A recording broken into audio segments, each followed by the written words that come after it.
Hey, yeah, so here I am, not quite in the forest, but I thought I'd share with you someplace different than my home. And yeah, I'm here just to share something that the Lord said to me just this weekend, actually on this Friday, the Friday that's just gone past. I was actually looking for a verse in the Bible about do not worry the lilies in the field, but actually, when I open up the Bible, I came across a verse that was talking about the feeding of the 5,000, and Jesus said to his disciples, get them to sit down in numbers of 50. And for some reason that struck a chord. I wasn't too sure why. So I did what I usually do. I went to Google it and found out that actually 50 is quite a significant number.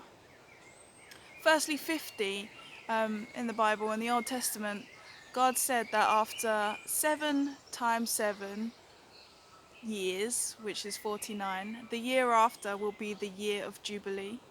Um, and that's significant because actually, Jubilee, the year of Jubilee, is actually a time of rest, which is completely where we're at right now, a time of rest. Though you may not feel it, this is exactly what God is doing. He's getting us to rest, getting us to reflect on our lives and where we're going, and getting us to form new habits and align with His kingdom. So it was a year of rest, but also the year of Jubilee is also something different. It's a time where actually all our possessions and all that was lost, and according to the Bible, that even the slaves, even the slaves will return to their home, return to freedom, return. It's a returning of everything that's been lost, everything that's been gone sideways in their lives. A returning, and it's not just a returning, but it's actually such a redemptive way because it's like going back from slavery to freedom. That is significant. Because other prophetic words out there are saying that this is a time of abundance. This is a time of provision, that actually in this time of rest that God is going to give us even more. So returning, it's a big thing. But yeah, there seems to be more. There seems to be more underlying from all of that. Even though that's massive in itself, that things like originally is going back to its original intention. I feel that like for myself, I'm going back to my original intention. Though I may have gone sidewards, I may have walked the wrong path, saw myself in the wrong light, but actually he's bringing me back to my original intention, and he's saying, hey Charlotte, you're meant to create. That is your life's purpose. You're supposed to create. Stop trying to push that on the side and just say that it's a hobby, but actually it's your original intention. So I feel that in myself, but I'm sure like God is doing the same for you in your life. He's bringing you back to what it was originally supposed to be. There's a word in Joel 2 that says, what the locust has stolen, he is returning.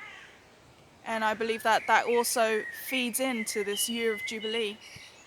You know, yeah, it's pretty significant, a year of Jubilee. And I had to stop and actually ask another prophetic lady who is, well, further in her ministry than I am. And she confirmed that, yes, this is right. This is the right word, that we are in the year of Jubilee. And it brings me to Isaiah.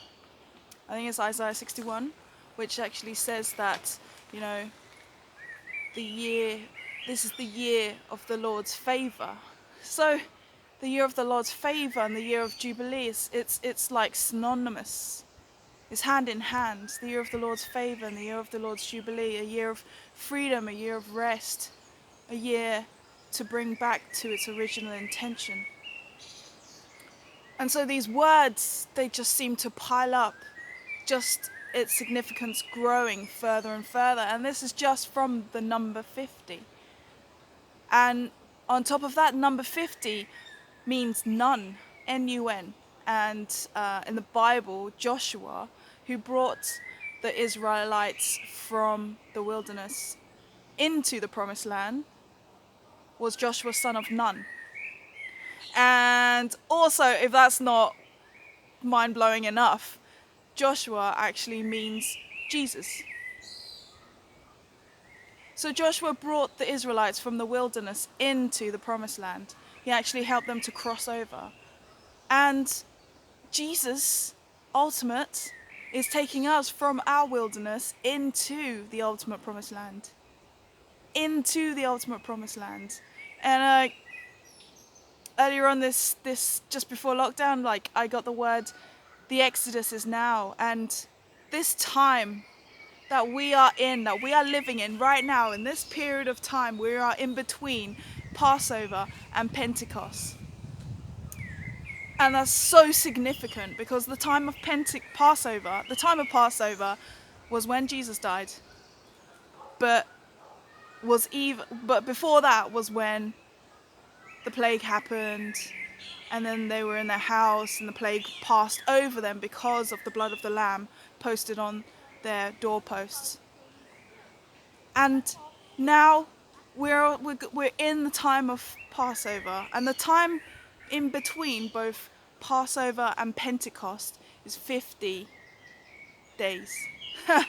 50 days, Passover to Pentecost. We are currently in those times right now in this year. We've just had Passover, and that was before Easter, and now we're living in those 50 days until Pentecost, which in this year is the 31st of May 2020. Okay, so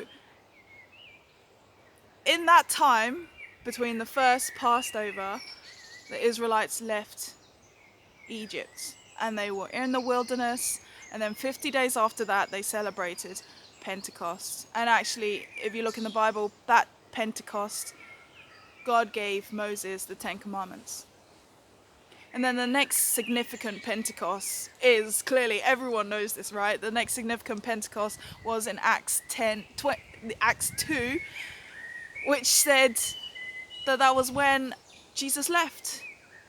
And then in replacement, he sent the helper, the Holy Spirit, who came on the people and all the disciples on tongues of fire, and they started preaching the good news, and they were moving in miracles, signs and wonders. I mean, just read the whole book of Acts. You will see, like, every chapter has a miracle in it.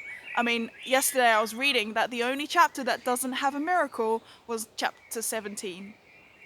Maybe that was their Sabbath. It was a time of miracles, signs and wonders. And so now we fast forward to now. We just had our Passover, and that time I truly believe that the coronavirus it ceased after Passover, after that moment. And then we had Easter, and now we're in these days of Passover before Pentecost. I truly believe, because this is a Kairos moment, and that the time from the past is meeting the time of the present, that actually this Pentecost will be the release of the revival on this earth. And that's a big word, and I know it, and I feel it, and I don't know what to do actually in expectation of that time of the 31st of May. So I'm just preparing my heart, I'm preparing my life for that dunking of the Holy Spirit that's just going to skyrocket, that miracle signs and wonders are going to blast out onto streets everywhere. We're going to see it everywhere. And I'm just saying this now because it hasn't yet happened. And I pray with all my heart that it will happen on the 31st of May this year, to show me actually that God is speaking through me. But yeah, be encouraged. Be of good faith. We're in the good times. Though it may not see it in the physical, but in the supernatural, these are good times. So I pray like a blessing of rest over you. I pray that you are more excited for these times than you ever were before. And I pray that you will experience your own personal revival before revival hits the streets, like everywhere. It will captivate people, and it will bring people home to the kingdom of heaven. So be blessed and take care.